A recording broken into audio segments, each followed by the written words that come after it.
हाँ जी, अस्सलाम वालेकुम, welcome back to my channel Sher और शिराजी। तो आज फिर आया हूँ, हाजिर हुआ हूँ मुहर्रम के महीने के हवाले से चंद अशार लेकर। जब भी मुहर्रम आता है तो दिल जो है उदास हो जाता है, तो उसके लिए चंद अशार लिखे हैं। उम्मीद आपको पसंद आएंगे। पसंद आए तो मेरे चैनल को सब्सक्राइब कीजिएगा और बेल का बटन भी रिंग कर दीजिएगा।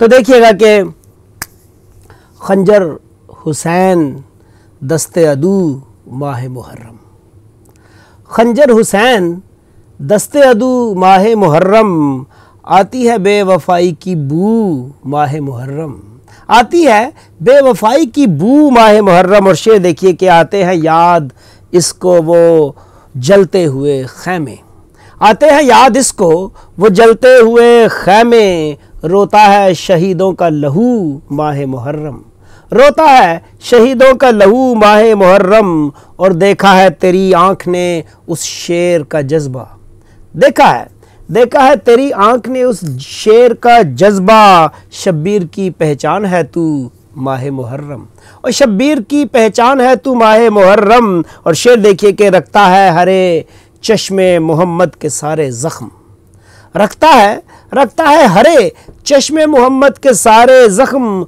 होने नहीं देता है रफू माह मुहर्रम, होने नहीं देता है रफू माह मुहर्रम। और एक एक करके साकिए कौसर के हुक्म से, एक एक करके साकिए कौसर के हुक्म से, भरता है प्यासों के सबू माह मुहर्रम, और भरता है प्यासों के सबू माह मुहर्रम। और आखिरी शेर देखिए कि पढ़ता है करबला में शिराजी नमाज इश्क, पढ़ता है करबला में शिराजी नमाज इश्क, करता है आंसुओं से वज़ू माह मुहर्रम, करता है आंसुओं से वज़ू माह मुहर्रम। खंजर हुसैन दस्ते अदू माह मुहर्रम, आती है बेवफाई की बू माह मुहर्रम।